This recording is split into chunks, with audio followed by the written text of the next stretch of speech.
is this like quadrupling down on every single identity out there. I will say this as a trans woman, like this trans sports nonsense, the fact that we're talking about this. What's the trans sports nonsense? I think it is insane that we are saying trans women should be in sports. It is absolutely insane to me.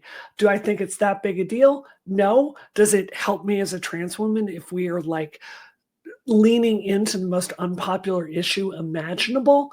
Like, no, we've got to focus on bread and butter stuff. So I think this Democratic Party tendency to highlight the most inconsequential identity issues instead of the real policies that help people, like trans women access to HRT coverage or guaranteed housing, that's what we need. And we're just fundamentally not a serious party. That's interesting because from my perspective, please, the Republicans made this the issue. The trans people are taking over your swim teams and your basketball teams. 100%. They're taking over your bathrooms, right? They created this kind of trans hysteria that created all the transphobia, or at least vocalized transphobia and the trans hysteria, the trans antagonisms, etc.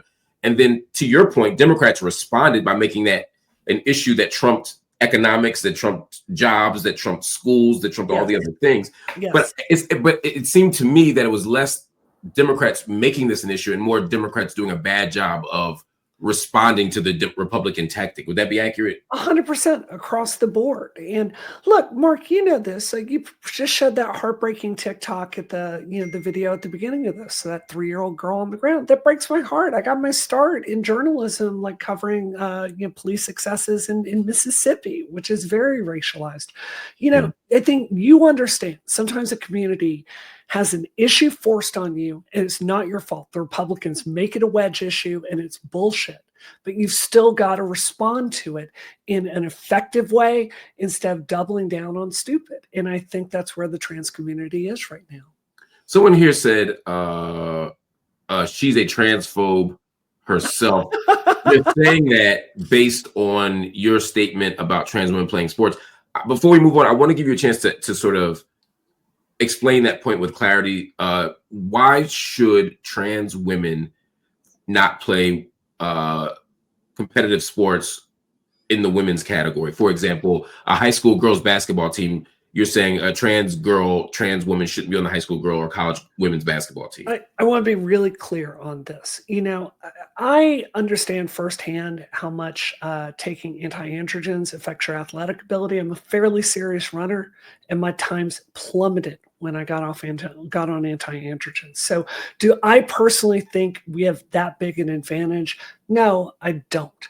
But I also think this all or nothing mentality that we've taken to trans rights is objectively making the public not side with this. Look at every single poll out there. Support for us is dwindling, and we've got to get back to what matters. What do trans women actually need? We need access to health care. We need surgery. We need guaranteed, like the ability for people not to discriminate against us at work. We need housing non-discrimination, very similar to what Black people need, actually. So we need to focus on the issues that really affect our community and understand this is not utopia. Like, we've got to strategize the same way you have, the same way Jewish people have, and the same way that the women's civil rights. So that's been the Democratic response for the last 10 years, which is Republicans are making mountains out of molehills. This isn't even a big issue. It's an infinitesimal number of people trying to do this. Stop making this a thing. Is that working?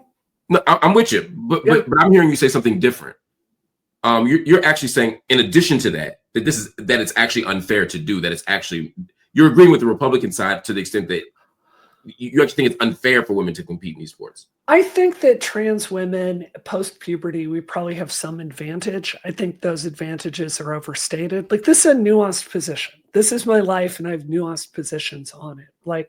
So if you've got someone like me, I'm a fairly serious runner, right? Do I have some advantage over cis women because I have extremely long legs? Yes, for distance running. Am I also at a disadvantage because, like, those teenage years I spent like considering suicide and I didn't like get athletic training? Yes, that's another disadvantage. So, like, do we at the end of the day have some advantages in some of these sports? Probably.